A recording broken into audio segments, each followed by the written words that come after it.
우리 교령님도 오셨고 해서 바로 시작하도록 하겠습니다. 지금 우리나라는 여러모로 어려운 상황에 놓여 있습니다. 아마 100여 년 전 20세기 초 또는 19세기 말에 처했던 그런 우리 민족의 그 절체절명의 위기 상황과 크게 다르지 않은 그런 상황 속에 있습니다.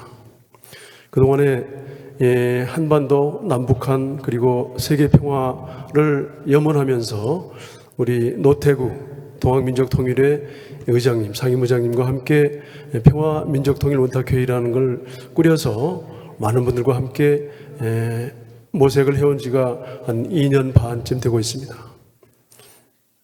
지금 국제적으로는 이 트럼프가 또 미국 대통령이 돼서 한편으로는 북과 뭔가 좀 돌파구가 생기지 않을까 하는 그런 기대도 있고요. 그래서 지난 그 2년 남짓의 기간 동안에 노태구 의장님과 함께 이 평화와 민족 통일을 위해서 그리고 삼통 실현을 위해서 기울여왔던 노력을 다시 되새기고 또 갈무리하면서 새로운 출발을 어떻게 하면 좋을지에 대한 그런 이야기를 나누는 시간이 되겠습니다.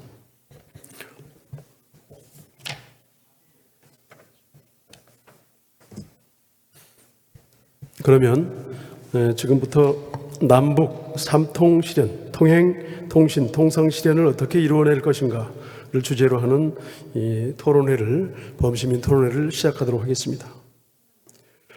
먼저 노태구 의장님께서 개회사를 해주시겠습니다.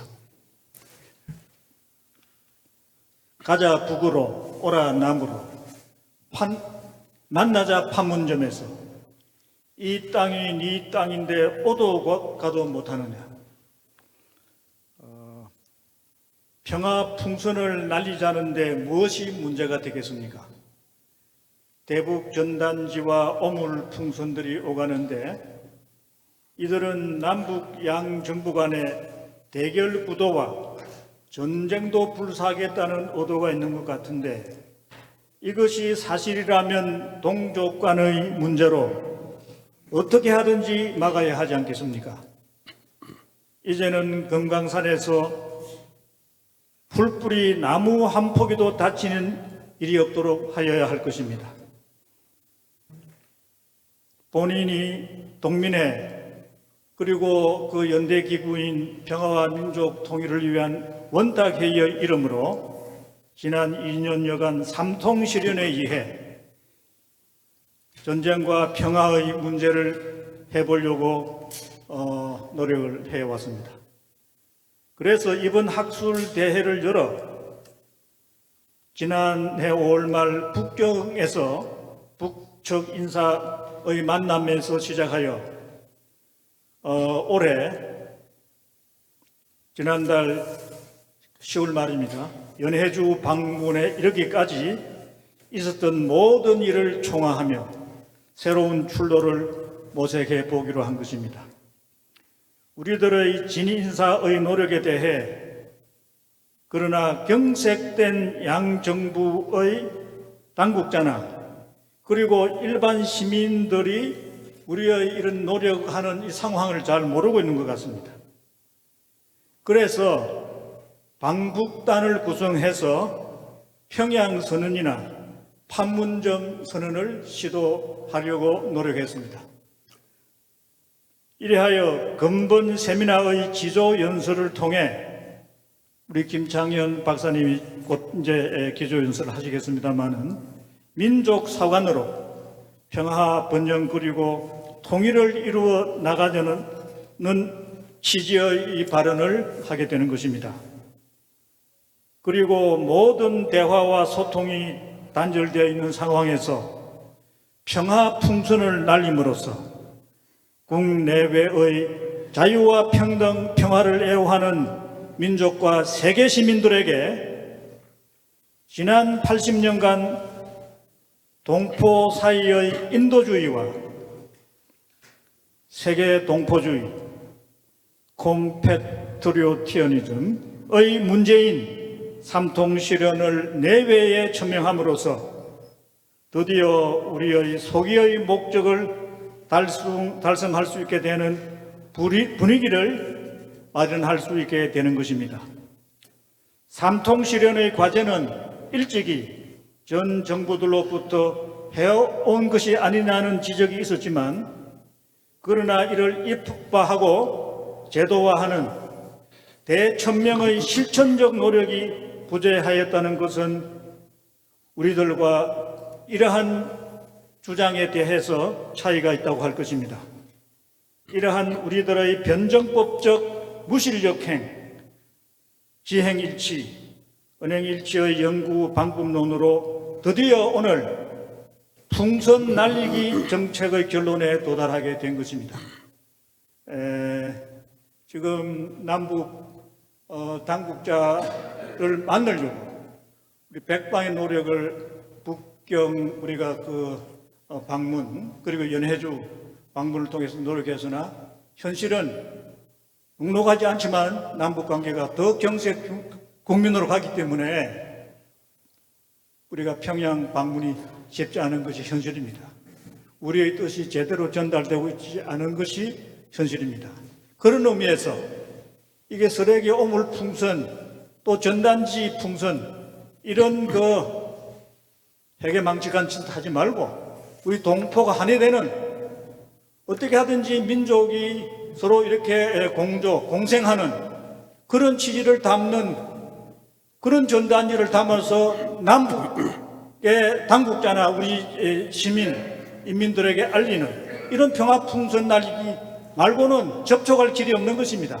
오늘 우리가 본격적으로 그런 토론이 되겠습니다만은, 그리고 그 토론의 결과가 앞으로 풍선 날리기 실천으로 이어지는 과제가 남아 있겠습니다만은, 그래하여 이번 학술 회의를 통해서 시민, 정부 그리고 세계의 지성계에 알리는 이들 방법론이 한민족과 동북아 나아가서 전 세계에 우리 천손 민족이 평화풍선 날리기의 솔선수범을 보여줌으로 해서 여기는 지략과 용기, 열정이 수반되어야 하겠습니다만은 우리가 세계의 인류 평화에도 기여하게 될 것으로 기대되어집니다. 개사에 대신하겠습니다. 천도교 교류입니다. 제가 이 축사를 이 인물에 준비를 했기 때문에 그것을 간단히 읽는 것으로 대신하겠습니다. 통일은 우리의 가장 크고 중요한 미래입니다. 동학민족 통일에는 1989년 4월 천도교 전국 대의원 대회의 결의를 얻어서 동학의 정신을 살려서 통일을 이룩하고자 천도교의 전위단체로 결성된 단체입니다. 이번 동민회에서 주최하는 삼통 실현을 어떻게 이루어낼 것인가 라는 주제로 열리는 세미나는 그 시사하는 바가 아주 많습니다. 일컫는 바 통행, 통신, 통상의 삼통은 통일을 구체적으로 이루는 전 단계라고 할 수가 있는 매우 중요한 사안이 아닐 수 없습니다. 이러한 삼통을 구체화하고 또 실행할 수 있는 방안이 이번 세미나에서 나오기를 기대합니다. 그리하여 온 민족이 열망하는 통일의 중요한 초석이 되기를 바랍니다.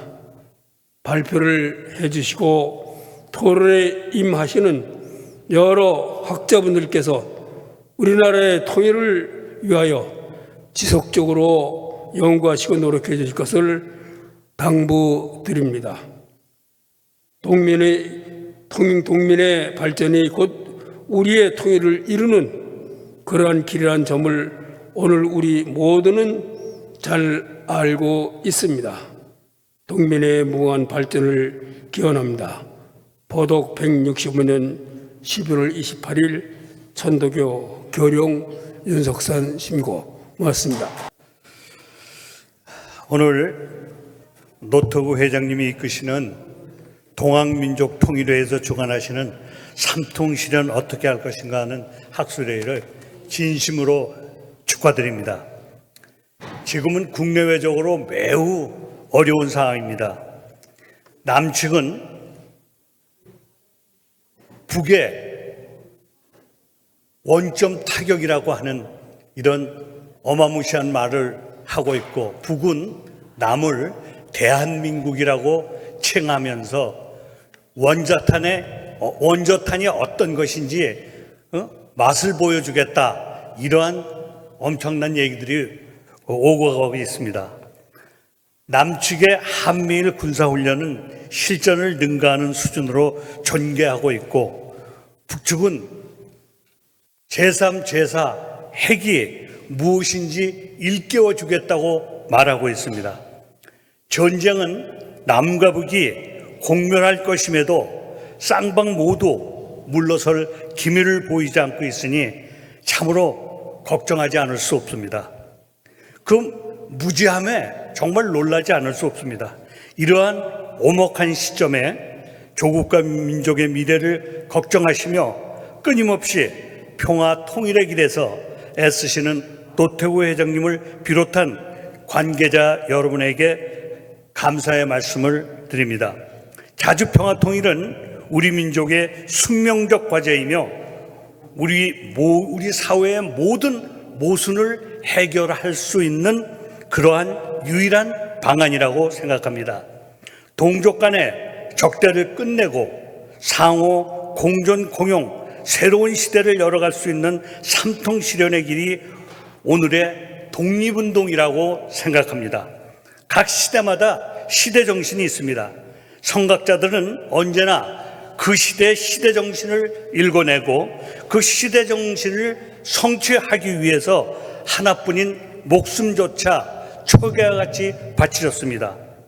나라를 잃었을 때 시대 정신이 독립운동이었다면 오늘의 시대 정신은 평화통일운동일 것입니다. 평화통일의 방안인 삼통 실현에 위해서 애쓰시는 노태우 회장님을 비롯한 관계자 여러분들에게 거듭 감사의 말씀을 드립니다. 요즘 세상이 미쳐 돌아가고 있다고 말하고 있습니다. 이스라엘 하마스 전쟁이나 러시아 우크라이나 전쟁을 보더라도 그렇습니다. 눈앞에 그 처절한 전쟁의 참상을 목격하면서도 남과 북 모두가 전쟁을 불사하겠다고 외치고 있습니다. 오늘의 당면한 과제는 전쟁 반대 운동이며 평화통일 운동이고, 이는 오늘을 살아가는 우리들의 책임이기도 합니다. 우리 민족은 반만년 유구하고 찬란한 문화민족으로 홍인간 정신이 충만한 민족입니다. 평화의 사명과 인본주의의 걸정판인 인내천 사상을 갖고 있는 위대한 민족입니다. 우리 민족은 나라가 어려움에 처할 때마다 개벽의 정신으로 역사의 물꼬를 바꾸어 온 민족입니다. 동학 농민혁명이 그랬으며 일제 무력 통치에 항거하여 전 민족이 일시에 3.1운동을 일으켰습니다. 이런 3.1혁명이 그랬습니다.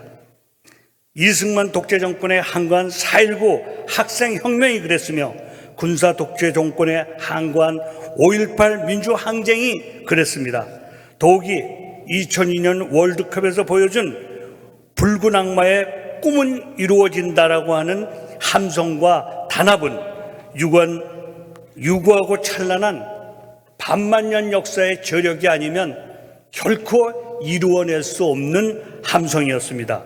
더욱이 세계가 경탄하고 있는 촛불혁명은 세계 민중들에게 민주주의의 진수를 보여주고 있다고 평가받고 있습니다. 이제 우리는 조국과 민족의 통일을 위해 함께 일어나야 할 때입니다. 특별히 오늘 이 모임이 남북관계 개선과 교류 협력을 위해 구체적인 대안을 마련하는 그런 장이 되었으면 하는 마음 간절합니다. 한반도 평화와 국민의 안전은 국가의 책임에도 남과 북은 반민족적이고 반역사적인 이러한 행태를 지속하고 있습니다. 남과 북의 접경 지역에는 전단과 오물 풍선이 오고 가고 있는 엄혹한 상황에서 변화된 상황에 맞게 통일 방안을 논의하고 전략과 비전을 수립하는 자리가 되었으면 합니다. 통일 담론은 이념과 종파를 초월하여 각계각층의 의견을 모으고 지혜를 구하는 삼통실현의 구체적인 방안이 오늘 이 자리에서 마련되었으면 합니다. 다시 한번 삼통실현을 위해 노심초사하시는 노태구 회장님께 깊은 감사와 경의를 표합니다. 대단히 감사합니다. 자, 여러분들 반갑습니다. 이 천도교가 어떻게 해서 시작됐느냐 하면은 반제 반봉건 농민 전쟁으로부터 시작됐죠. 그게 뿌리죠. 그게 뿌리죠. 그런데 그리고서 103년이 지났는데 130년이 지났는데 아직도 그 문제가 해결된다. 저는 해결 안 된 것 같아요. 이 전시작전권도 없는 나라에 살고 있어요. 전시작전권을 미국 사람이 가지고 있어요. 미국 군대가. 130년이 지났는데. 좀 이상하지 않아요? 우리는 전쟁을 권리도 없어요. 한반도 7천만, 8천만 국민이 실수든 어쨌든 통일을 위해서 뭐 한탕 붙자 할 때도 미국 사람 허락을 맡아야 하는 세상에 살고 있네요. 이런 놈의 나라 참 이상하다고 생각합니다. 전시작전권도 없는 나라. 그리고 비무장지대 4km가 한국 대통령도 거기 들어가려면은 미군의 허가를 맡아야 들어가요. 발을 디뎌요. 이런 놈은 세상에 어디 있어요? 아니, 남의 땅 4km 점령을 해놓고 저희 대통령이 거기 들어갈래도 유엔사라는 이름을 가지고 미국 사람 허락을 맡아야 발을 디디는 놈은 세상에 우리는 지금 살고 있다고요. 기가 막히네요. 그런데 반제 반봉건 농민 투쟁으로 시작한 천도교가 그래도 그 정신을 이어받아서 동학 통일 동민회라고 그래요. 동민회니까 동네 사람 같아요. 그러지 말고 통민회라고 진짜 통민회. 통할 민족 통일회를 하고 있어요. 아직도 그 정신을 이어받아서 하고 있는 게 동민회예요. 이 시대에 동학이 민족의 자주 때문에 생긴 종교 아닙니까 이게? 그런데 우리가 자주 문제가 해결되어 있나요? 자주성이 없잖아요. 그래서 동민회가 그 정신을 이어받아서 민족 자주 평화 통일을 위해서 노력을 하는 것은 참 어려움에도 불구하고 참 수고 많으십니다. 제가 큰절 드릴게요. 수고 많으세요. 그 정신을 아직도 이어받고 있는 것이 동민회입니다. 그래서 오늘 우리들도 여기 모여서 어떻게 하면 민족의 자주 평화 통일을 해볼까, 그리고 같이 논의할까 하고 이렇게 모이고 있는 겁니다. 어떻든 그 정신을 잊지 말고 우리가 이 민족 자주 평화 통일을 위해서 하여튼 힘을 합하고 노력을 합시다. 그러면 다음으로 기조연설을 겸해서 이 발표를 사단법인 한반도 평화와 번영을 위한 협력 이사장님이신 김창현 인제대 통일학부 겸임교수님께서 해주시겠습니다. 사실 제가 최근에 이런 비슷한 강의를 하게 되면은 어떤 분이 그런 말을 해요. 진짜 한국 전쟁이 터졌을 때만큼이나 지금 위험하다 이런 발언을 하면 말이죠. 그런 이야기를 벌써 30년째 듣고 있다라는 말씀을 한 분이 하시더라고요. 제가 순간 굉장히 늑대와 양치기 소년이 됐다는 느낌을 받았는데, 또 한편으로 생각해 보면 사실 한반도는 위험하지 않은 적이 한 번도 없었구나라는 것을 보여주는 얘기죠. 엄밀하게 보면 말입니다, 한반도에는 크게 두 가지의 이 과제가 있었거든요. 하나는 전쟁이, 1950년 한국전쟁이 아직도 끝이 안 났어요. 70년 넘게 휴전을 하고 있는 건 전 세계 동서고금을 막론하고 없습니다. 지금 우리는 바로 내일 전쟁을 다시 시작해도 국제법상 아무 하자가 없습니다. 이게 굉장히 심각한 문제인 거죠. 또 한 말이죠. 남북이 우리의 의지와 상관없이 강제로 둘러 잘라졌죠. 포츠담 선언에서는 2차 세계대전이 마치고 되면 전범 국가인 독일을 자르고 일본을 4개로 자르겠다는 계획을 세웠었는데, 일본을 안 자르고 도리어 아무 이유도 없이 이 당시에 해방되는 조선을 둘러 짜게서 민족의 혈맥이 끊기고 국토가 양단되고 이렇게 2개의 나라로 살게 되었다라는 것입니다. 그래서 한반도의 2개의 과제는 통일과 평화인데, 통일의 한쪽 당사자가 이제는 더 이상 통일에 대한 개념을 말하고 싶지 않다 할 정도로 심각해져 있는 상태고, 그것은 다른 말로 얘기해서 전쟁의 위기가 이제 우리 눈앞에 다가와 있다라는 점을 저는 오늘 강조하면서 제 이야기를 하려고 합니다. 오늘 여러분들 연로하신 선배님들이 많이 계셔서 제가 평소에 잘 안 입는 양복도 오늘 입고 왔고요. 지금 한반도의 전쟁의 그림자가 뒤덮고 있죠. 그건 크게 3가지 이유 때문입니다. 하나는 윤석열 정부의 대북 대결 정책입니다. 그런 대통령이 취임식도 하기 전에 북을 가리켜 주적이라는 분명히 규정을 지었고요. 그리고 전쟁을 막기 위해서는 선제 타격, 공격할 수 있어야 한다라는 발언을 합니다. 작년 1월 달에 조선일보와의 인터뷰에서는 핵전력을 기획 연습하겠다. 한마디로 한반도에서 핵전쟁을 할 수 있다라는 발언을 한 바가 있습니다. 작년 7월 달에는 미국의 잠수함이 들어왔을 때 북한의 정권을 종말시키겠다라는 선언을 합니다. 그리고 작년에 캠프 데이비드 협정을 통해서 한미일 삼각 안보 동맹을 맺게 되지요. 실질적으로 오랫동안 꿈꿔왔던 기기도 합니다. 이건 미국이 꿈꿔왔던 것이죠.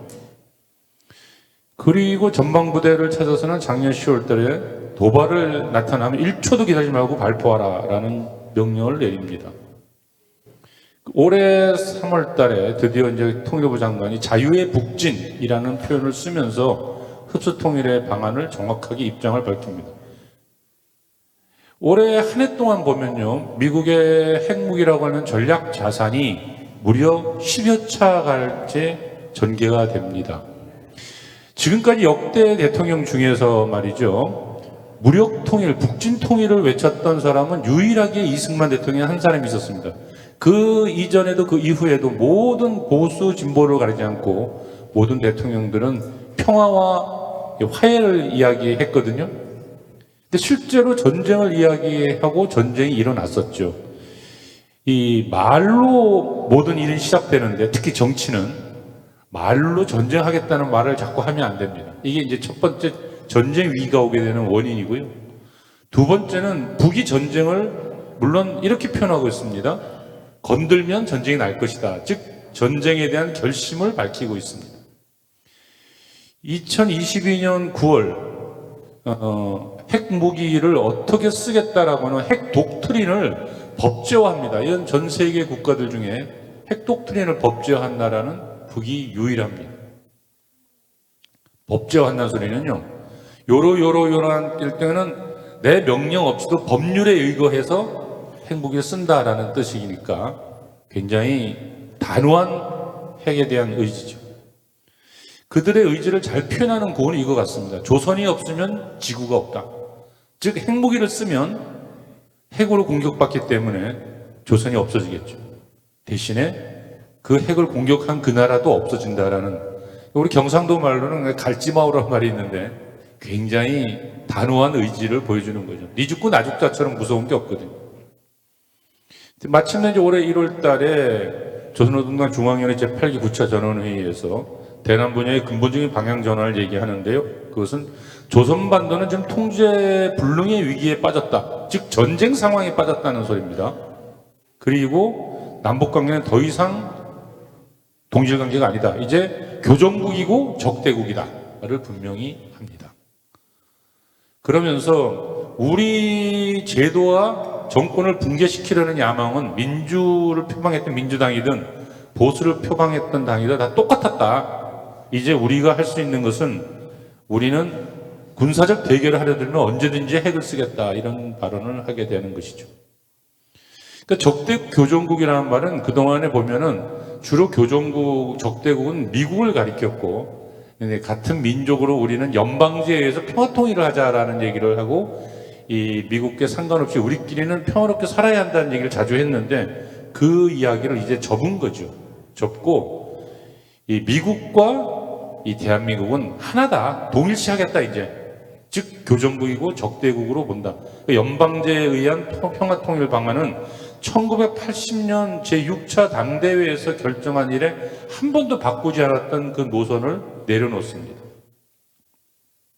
그 대북전당과 오물풍선이 아까 우리 노태우 선생님도 말씀하셨고 김삼일 선생님도 말씀하셨는데 이게 지금 오고 가고 있다는 건 그냥 단순한 일이 아니라 엄청나게 위험한 일이에요. 왜? 교정국가 간에 전단 날리는 거는요 심리전이기 때문에 전쟁의 일환이거든요. 북은 그전에도 고사총을 쏜 적이 있고 2014년도에 그리고 이 2020년도 2019년도 이때는 남북 공동 연락 사무소를 폭파시킨 적도 있습니다. 이것 때문에 굉장히 위험한 일이 지금 벌어지고 있다. 더 위험한 것은 이제 무인기인데 여러분들 알다시피 요즘에 드론은 중동에서 있어서나 또는 그 우크라이나에서나 현대전은 드론전이다 할 정도로 드론이 굉장히 무서운 무기로 하고 있습니다. 근데 이 드론이 평양상공에 3번이 떴는데 전단을 뿌리는 용이라고는 하지만 여러분도 알다시피 2020년 바그다드에서 이란의 혁명수비대 사령관이었던 솔레이마니가 드론에 의해서 죽거든요. 그 드론이 소위 말하는 씨 가디언이라고 불리는 MQ-9 리퍼라고 하는 드론인데 드론은 그만큼 요인 암살용이에요. 그러니까 드론이 만약에 상공에 뜬다라는 소리는 침략을 했다라는 의미를 가지고 굉장히 드론에 대해서 북에서 다시 한번 이런 짓 하면 경고 없이 행동할 거다. 즉 침략한 걸로 치고 공격하겠다는 뜻이잖아요. 그러니까 정말로 서로 말로도 조심해야 되고 행동을 조심해야 되는 시기에 너무 좀 겁없는 일이 한반도에 벌어지고 있다. 일촉즉발이죠. 그러니까 이제 막밀리 합참의장이 이런 얘기를 했어요. 작년에 한 말이에요. 한반도는 지금 전쟁이 오늘 터져도 조금도 이상하지 않다라는 발언을 했고요. 올해 1월 달에는 로버트 칼린과 지크프리트 해커라고 하는 그 유명한 미국의 학자들이 지금 한국은 한국전쟁 난 이래로 가장 위험하다라는 발언을 하는 상황까지 이르렀죠. 로버트 갈루치 교수도 핵전쟁이 일어날 것 같다라는 이야기로 한반도의 위험을 이야기하고 있습니다. 또 한 가지 위험하게 만들고 있는 것 중에 하나는 이제 신냉전 전략인데요. 신냉전 전략은 뭐냐면 우리가 아시다시피 1990년도에 있었던 이 소련이 붕괴되고 나서 동구권이 붕괴되고 나서 미국은 유일무이한 패권 국가가 되었습니다. 전 세계에서 미국이라면 아무도 손댈 수 없는 거대한 힘이 생겼는데 이제 달도 차면 기운다고 그게 이제 서서히 힘이 빠진 거죠. 서서히 힘이 빠지고 벌써 40년 이상 됐으니까 1급 패권이 그 사이에 중국은 엄청난 속도로 일어났고 러시아도 삼류 국가가 돼 있던 러시아가 이제는 핵 보유 엄청난 강국으로 일어섰다라는 겁니다. 그리고 세계 곳곳에서 미국의 단일 패권을 인정하지 않는 세력들이 일어서기 시작을 한 건데요. 그것을 이겨내기 위해서 미국에서 만들어낸 게 뭐냐면 편가르기죠. 자, 우리 주변에 모여라. 이 신냉전이에요. 예전에는 냉전은 자본주의, 사회주의로 나눴다면 이제는 미국의 편에서 자유와 민주주의 이름으로 모일 나라들은 모이고 그렇지 않은 사람들은 갈라치기 하겠다라는 게 신냉전인데요. 필연적으로 이건 전쟁을 불러옵니다. 근데 이 사람이 누구냐면 나헨드라 모디 총리인데요. 인도 총리예요. 이 사람을 내가 굳이 이렇게 표현한 이유는 이 사람은 미국이 만들어놓은 군사 동맹 중에 미국, 일본, 호주, 인도를 연결하는 사각형 쿼드라고 하는 동맹에 들어가 있습니다. 인도가. 근데 인도는 또 어디 들어가 있냐면 이 러시아, 중국이 중심이 되어 있는 브릭스에도 들어가 있고 그리고 상하이 협력기구라고 하는 데도 들어가 있습니다. 무슨 뜻이냐? 인도는 중국, 러시아 편에도 서고 미국 편에도 서 있는 거예요. 그래서 이 사람 보고 당신은 도대체 어느 쪽 편이냐 물으면 인도는 인도 이렇게 얘기를 하죠. 이게 바로 이제 다극화 체제로 가고 있다라는 겁니다. 사마르칸트 선언이 SCO, 상하이 협력기구 이렇게 많은 나라들이 다극 체제, 즉 일극 미국을 중심으로 하는 체제에 동의하지 않는 사람들이죠.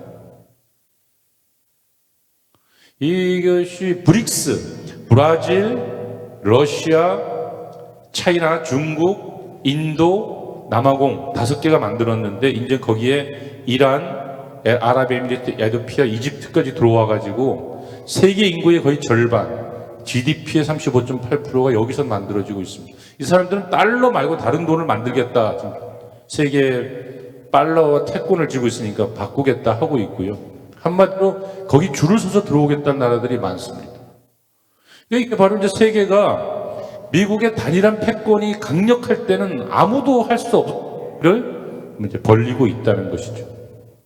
이게 이제 너무 상징적이잖아요. 시진핑 하나 가운데 세워놓고 아랍에 있는 모든 정상들이 모여 사진을 찍은 건데요. 달러로만 기름을 값을 낼 게 아니라 중국 위안화라도 내자 뭐 이런 얘기를 주고받고 있는 것이죠. 미국이 그러한 그 패권 도전에 대해서 이겨내는 방법이 미국과 영국과 호주를 연결하는 오커스 삼각형이죠.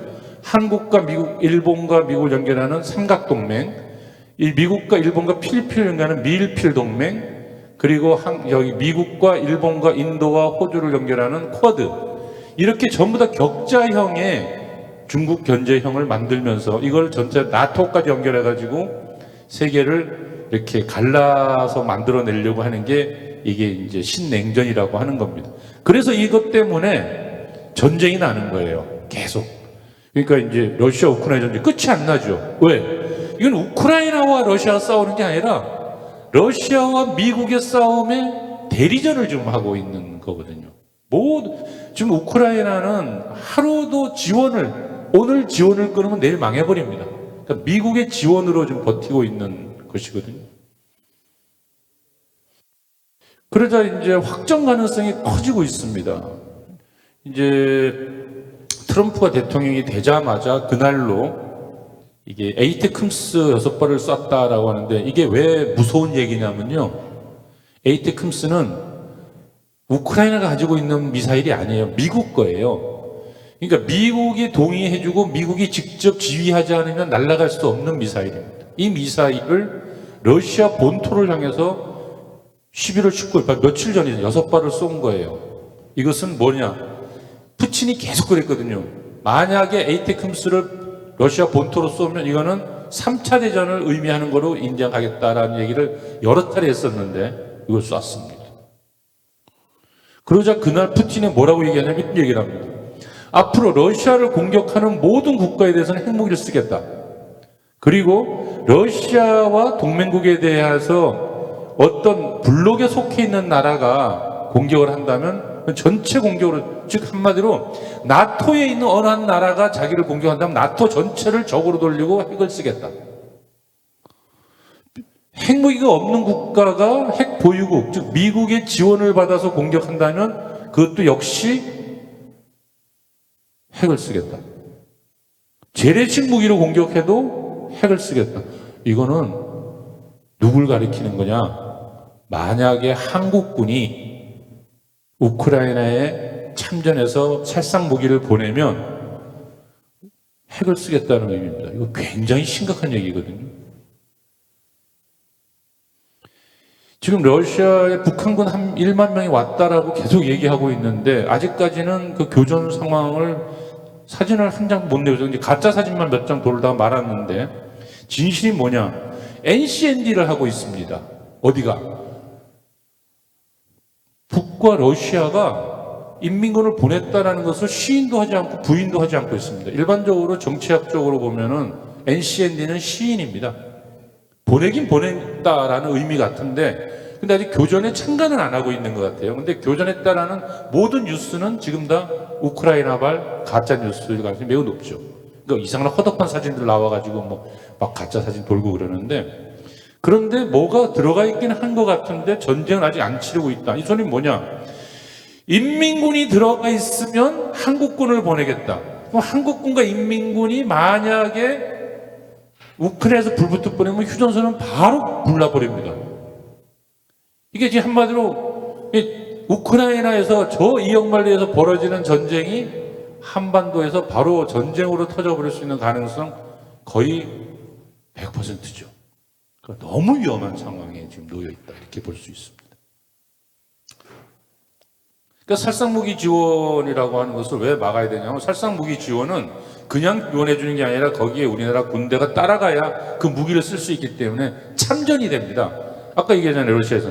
그렇게 다른 나라가 참전해서 러시아를 공격하면 우리는 핵무기를 그 나라에 쓰겠다라는 거니까 졸지에 대한민국과 러시아가 교전국이 될 수 있다라는 겁니다.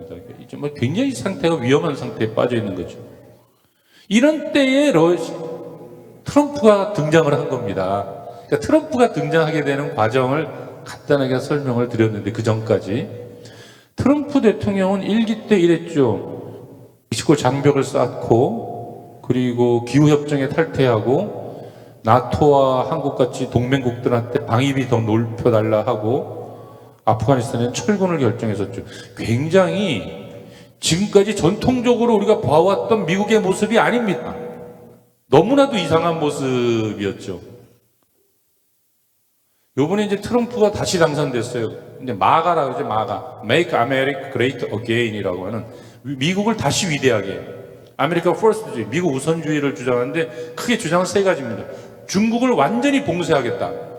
두 번째는 미국에 있는 산업을 일으켜 세우겠다.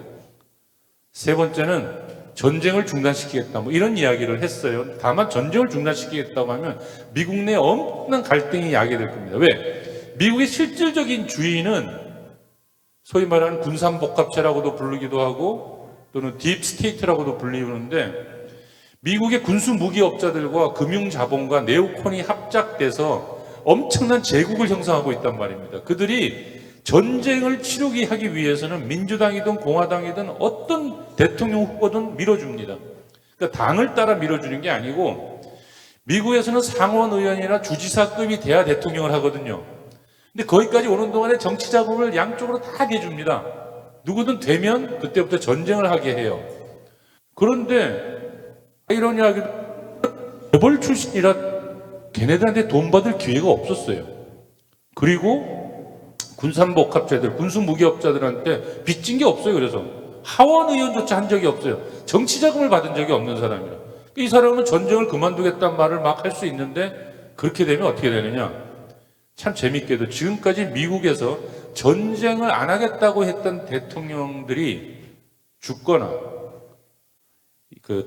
도중에 쫓겨나거나 또는 일 단임밖에 못합니다. 재선을 해본 사례가 없어요. 잘 기억해 보시면 이렇게 케네디라든지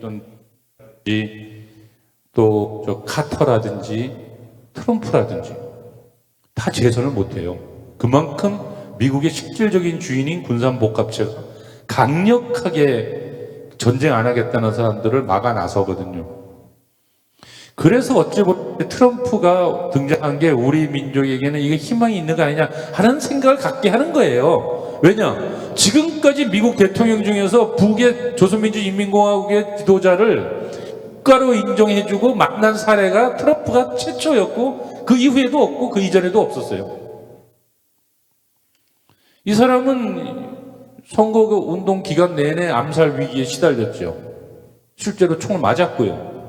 1cm만 더 귀쪽으로 들어갔으면 죽었죠. 2번이나 암살 위험에 놓였는데, 이 사람은 전쟁을 안 하겠다고 하고 유세 기간 내내 그 딥스테이트, 군산복합체전에 파괴시켜버리겠다는 말을 열어냈어요.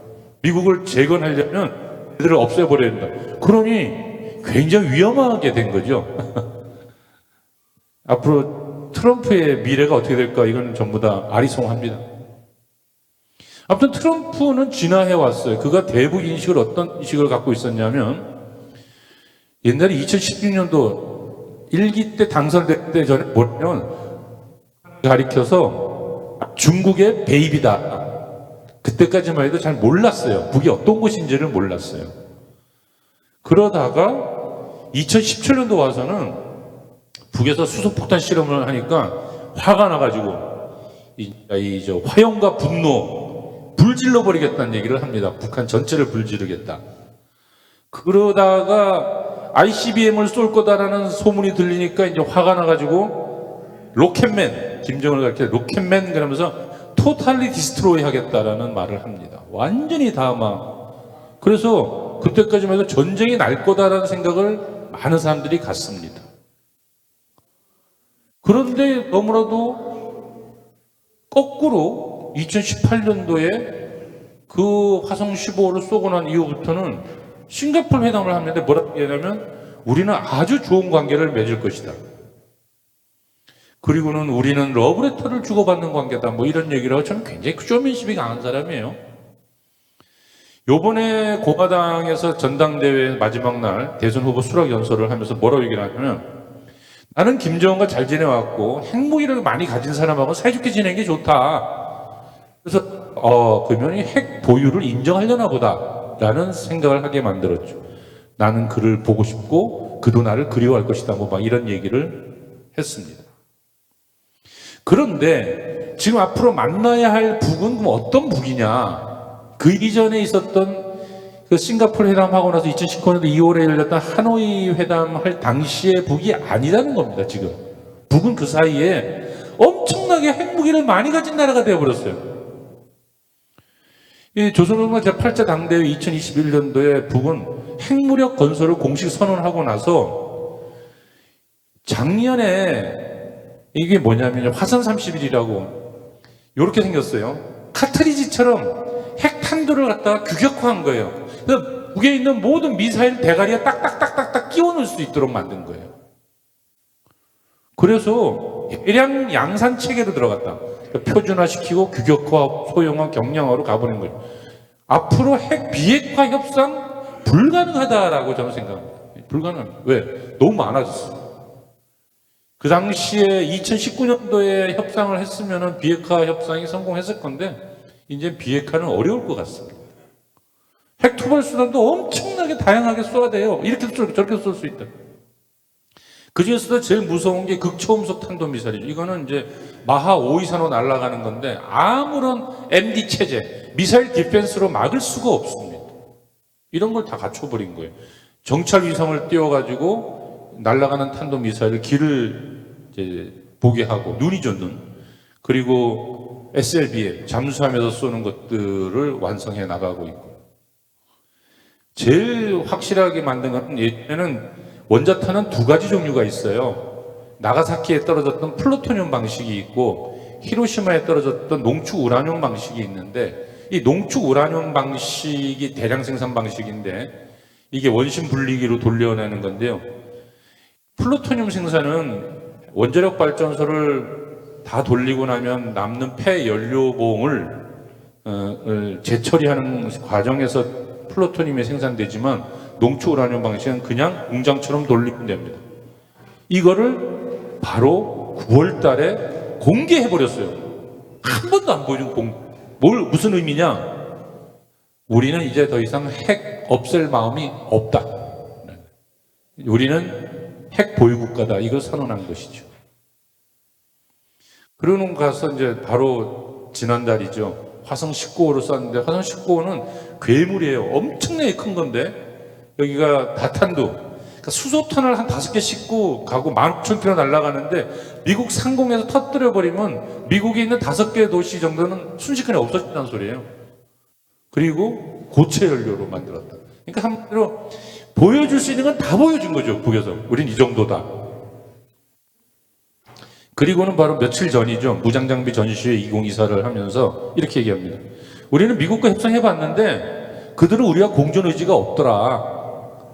그냥 그들은 끊임없이 침략적이다. 그래서 우리는 군사력을 키워서 조직 보위를 하지 미국하고 뭐 이렇게 손잡을 마음이 없다. 마이웨이 하겠다. 이런 뜻을 얘기하고 있습니다. 그러면서 그 사이에 끊임없이 고립 탈출을 하는데요. 2017년부터 19년까지 미국하고 2번 만나는 동안에 시진핑과 5번을 만납니다. 여러분들 이거 굉장히 중요한 얘기예요. 2019년도에는 러시아와 만났고요. 왜 그런가 하면 말이죠. 이 중국과 러시아가 2018년도 3월 이전까지만 해도 모든 제재에 동의했고, 특히나 2016년에 있었던 그 2270호 제재는 엄청나게 잔인한 거거든요. 기름 한 방울 못 들어가게 막는 건데 거기까지 동의를 해놓고 제재 이행을 같이 했어요. 그러다가 이렇게 관계가 터지고 나서부터는 이제 중러가 제재 완화 결의안을 위원회 제출하고 모든 제재에 이제 하자라는 안에 동의하지 않고 있습니다. 한마디로 고립무원에 빠져있던 북이 완벽하게 고립에서 벗어나 버린 거죠. 이게 그 전형적으로 제일 보여줬던 모습이 바로 이거였습니다. 전승절인데요. 작년 전승절에 러시아의 세르게이 쇼이구 중국의 대표를 양쪽에 세워놓고 전승절에서 보여줬던 그 열병식에 나왔던 모든 무기가 핵무기였어요. 양쪽 다 보여주는 거예요. 이제 더 이상 우리한테 제재를 동참하지 못하게 된 거죠. 중국과 러시아를 자기 편으로 만들었다. 이건 고립에서 벗어났다는 소리죠. 그리고 나서는 러시아와 올해 6월 달에 새 판을 군사동맹을 맺었어요. 브릭스에 올해 카잔에서 열렸는데 브릭스 카잔 회의에 최선희가 등장했잖아요. 올해. 브릭스에 들어가겠다는 것이죠. 포괄적 전략 동반자 협정으로 이 엄청난 군사 협정을 맺었을 뿐만 아니라 경제적으로도 함께 할 수 있는 길들을 찾았습니다. 그래서 북미가 이렇게 서로 관계가 달라진 속에서 그래도 만나질까? 만나기는 할 거라고 저는 보고 있습니다. 왜냐하면 북은 이것을 최대한 활용할 것이다. 그러면 하노이 데이 2? 하노이 시즌 2냐? 그건 아닐 것이다. 하노이는 이거였잖아요. 미국은 제재를 풀어 북은 영변의 핵시설을 없앨게. 이게 하노이 때 나왔던 딜의 내용이었잖아요.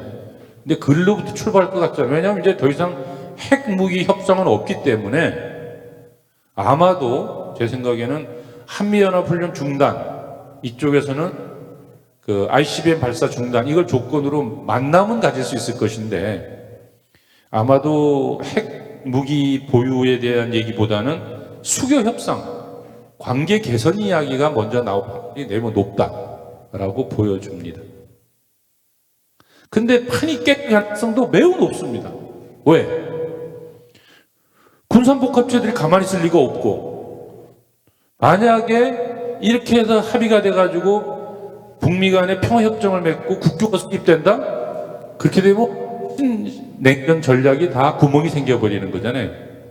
지금까지 착한 나라들끼리 모이자 그랬는데 전혀 착하지 않은 나라가 핵무기를 잔뜩 가진 나라랑 미국과 손을 잡는다? 그러니까 어떤 이제 학자들은 이런 주장도 해요. 지금 중국을 봉쇄하려고 하면 러시아와의 전쟁을 빨리 끝내고 북한하고 관계를 손잡고, 그래서 옛날 육자회담에 있었던 중에 중국 빼고 나머지를 다 뭉치게 하자, 뭐 이런 게 미국의 전략이다, 이렇게 보는 분들도 있는데, 제가 볼 때는 그거는 굉장히 좀 위험한 발상이다. 그렇게 잘 되지 않을 거다.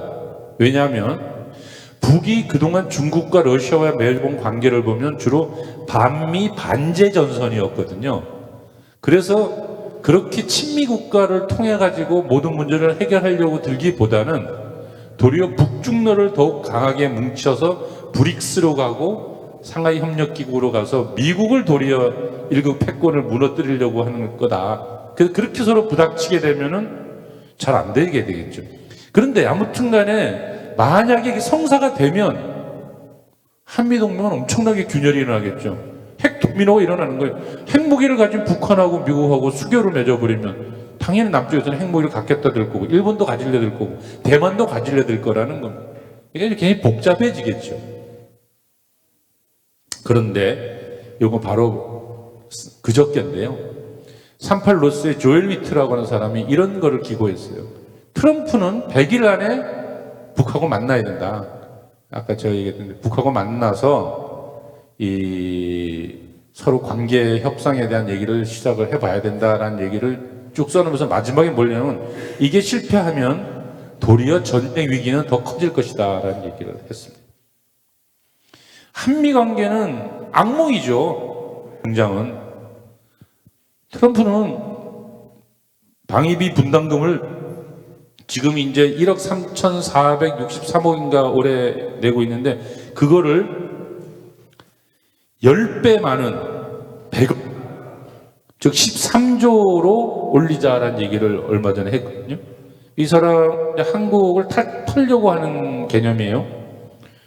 엄청난 쓰나미가 올 거예요. 트럼프 당국 전기차 보조금도 다 폐지하고 아이라 또 반도체법 다 뭐 없애버리겠다 하고 관세 엄청 부과시키겠다고 하니까 이제 이게 아메리카 우선주의는 잘 살려는 동맹부터 털자라는 거라서 이게 북미 관계 예상보다 하지만 한미 관계로 생각하면 바이든 때보다 훨씬 악몽이 시작되는 거다라고 봐야 됩니다. 그리고 우크라이나 전쟁을 끝내겠다는 말을 여러 번 했어요. 그래서 트럼프 앞에는 우크라이나 전쟁을 끝내는 두 개의 길이 있는 것 같습니다. 하나는 만약에 종전을 한다면요, 그거는 주인공이 푸틴인 거예요. 푸틴은 그야말로 그 우크라이나와 유럽의 최고 강자로 등장하게 되고 거기에서 트럼프는 영향력을 상실해버리는 거거든요. 종전한다는 게. 그리고 신냉전 전략이 구멍이 생기는 거고 갈등은 참여해야 되겠죠. 대신에 평화의 사도가 돼서 노벨상을 탈 가능성은 높아지고 또 한편에는 암살 위험도 높아진다 이렇게 봐야 됩니다. 전쟁론자들과 타협해가지고 트럼프가 더 이상 종전 안 하겠다. 또 우크라이나 전쟁 계속 밀고 나가고 북하고도 계속 이 전쟁 노선으로 가게 되면 어떻게 되느냐. 우크라이나는 확전될 거고 한반도 위기는 현실화되면서 미국과 러시아가 직접 부닥치는 상황이 되기 때문에 3차 대전 위험은 매우 높아진다. 트럼프의 길은 두 가지밖에 없어요. 세 번째 길이 없습니다. 어느 쪽을 선택할 것이냐. 한국군을 파병하면은 이제 3차 대전 첨령 같은 상황이 벌어질 것이다. 러시아는 이미 여러 번에 걸쳐서 한국한테 군대를 보내지 말랄 얘기하고 있는데 끊임없이 우리 뉴스에 우리나라 무기를 보낼 수 있다. 어젠가 오늘 왔죠. 우크라이나에서는 사절단이 오고 있습니다. 너무너무 걱정돼요. 우크라이나에 참전하는 상황이 벌어지면 이건 전쟁을 의미한다. 이제 우리는 뭘 해야 될 것인가? 제가 오늘 기조연설을 하면서 굉장히 좀 뭔가 희망적인 얘기를 했는데 우리의 지금 이 한반도에 처해진 상황이 삼통을 실현하려고 해도 그러니까 평화로운 것을 먼저 획득하지 않으면 삼통이 어렵겠죠. 물론 삼통이 먼저 되면서 평화를 얻는 방법도 있긴 한데 서로 영향을 미치겠지만 북은 지금 일단 대한민국 것들하고는 대화도 안 하고 만나지도 않겠다고 하니까 이 보통 일은 아니죠. 저는 하지만 여기 계신 분들이 우리 민족사로 놓고 봤을 때 가장 독특한 분들이라는 생각, 어쩌면 가장 이 어려운 위기를 뚫을 수 있는 분들일 수도 있겠구나 생각도 드는 게 북에 또 천도교 청구당도 있고 오랫동안 같은 일을 해오신 분들이라 그런 믿음을 좀 가져보면서 이제 마지막 결론을 맺겠습니다. 한번 돌아봐야 됩니다. 이게 2019년 1월 1일 날 전제조건 대가 없이 금강산 개성공단을 열자라는 얘기를 했었죠. 우리는 평양 공동선언 판문점에서 2018년도에 여러 가지 합의를 했었고요. 근데 단 한 가지도 이행하지 않았어요. 단 한 가지도 안 했습니다. 왜? 당시에 트럼프가 이런 말을 했거든요. They do nothing without our approval이라고 하는 아주 유명한 발언을 합니다. 남과 북이 너무나도 많은 합의를 하니까 너희는 내 승인 없이 무엇도 하면 안 돼라는 발언을 해버린 거죠. 여기에 그만 문재인 대통령이 쫄았죠. 아, 형님 화났구나. 그러면서 이 문재인 대통령의 노선이 한반도 평화 프로세스가 실패해버립니다. 그가 세웠던 프로세스는 이런 거였거든요. 먼저 남북 간의 종전선언을 하자. 그래서 제재를 완화시키고 화해협력을 추진하면서 가자. 근데 이를 위해서는 한미동맹을 잘 발전시켜야 된다. 한미 조율을 잘해야 돼서 미국의 그래서 원하는 걸 다 들어주자. 그러니까 방위군 인상금 올려주고 무기도 사주고 군사훈련 더 많이 하고 그리고 대북 제재도 동참하고 하면서 미국의 말을 잘 들어서 미국이 제발 우리가 하려고 하는 이 종전선언과 제재 완화에 좀 도움을 줄 수 없겠느냐라는 거였어요. 즉 미국의 선의의 기대는 방식인데 미국을 우리가 압력을 주거나 미국을 강제할 수 있는 아무런 힘이 없어요. 그냥 형님 좀 좋은 마음을 맞아주면 안 될까요?만 가지고 있었던 것이죠. 결국은 미국이 강제할 수 없는데 미국이 노 하니까 끝나버린 거죠.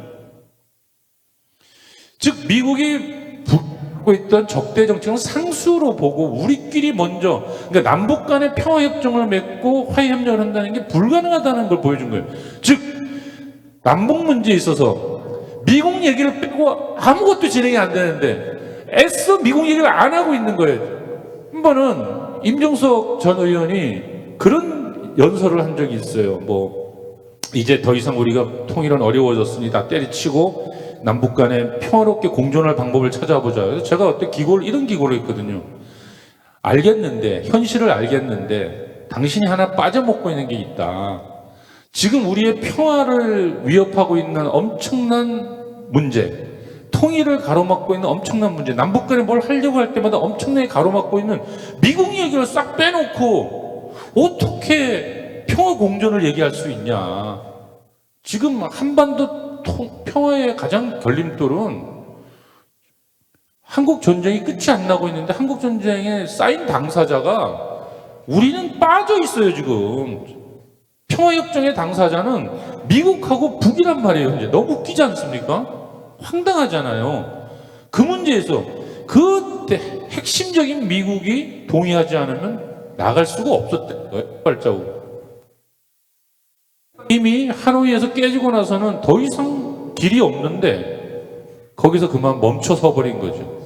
그러니까 역사의 전환점에서 저는 이렇게 얘기해요. 민족에 대한 어떤 동맹보다 민족이 소중하다라고 하는 식견, 한미동맹만이 살 길이라고 하는 맹목적 신앙, 남북 관계를 미국의 대북 정책에다 귀속시켜 버려가지고 결국 이 굴중으로 끝나버렸다. 이게 오늘날 전쟁 위기로 다가오게는 결정적인 내용이다라고 생각합니다. 그래서 지금 가장 급박하게 꺼야 되는 게 반전 평화고, 전쟁을 막아야 이 평화를 얻어야지만이 우리가 할 수 있는 이 상황들을 벌일 수가 있다. 오늘 제 기조연설에서 가장 강조하고 싶은 것이 지금의 시기에 급박한 것부터 해야 된다. 전쟁을 막는 것이다. 근데 그래서 트럼프 왔으니 굉장히 희망적이다라고 생각할 필요가 없어요. 트럼프 시기에 있었던 일들과 바이든이 있었던 이 시기에 본질적으로는 미국 문제를 해결하지 않으면 아무것도 해결하지 못한다라고 하는 것이 도리어 우리의 본질이다. 그래서 우리가 가야 할 길은 미국과 노선이 달라져도 상관없다. 남북 간에 자주적으로 판단하고 평화와 남북화에 추진할 수 있는 우리의 관점이 필요하다라는 겁니다. 이 문재인 대통령 때 그 얘기를 가장 많이 했던 교수 중에 한 분이 문정인 교수였는데요. 그분은 맨날 했던 얘기가 미국과 낯불키고 서로 사이가 틀어지면 틀어졌지 함께 했던 남북 간의 합의를 지켜내려고 들어야 한 발자국으로 나갈 수가 있다. 왜? 미국은 한 발자국도 손잡고 나가는 것을 원치 않기 때문이다라는 얘기를 한 적이 있죠. 우리가 앞으로 가야 할 길일 것이다. 그래서 평화도 화해도 우리 민족의 힘으로 된다라는 말씀을 좀 마지막 고요. 이 현재 우리서 함께 가려고 할 때 왜 모든 남과 북의 합의상의 자주였는지를 한번 돌아보자. 우리 민족 가야 된다. 지금 시기는 전 세계는 다극화 체제로 가고 있고 일극 체제는 무너져 내리고 있는 이 격변의 시기에 우리 민족의 살 길은 우리가 스스로 힘을 믿어 나가는 것이다 라는 겁니다. 요 질문하고 마지막을 마치겠습니다. 평화를 원한다면 전쟁을 준비하라. 맞습니까? 틀립니까? 예. 평화를 원한다면 평화를 준비하라. 이게 맞죠. 전쟁을 준비하면 반드시 전쟁합니다. 감사합니다.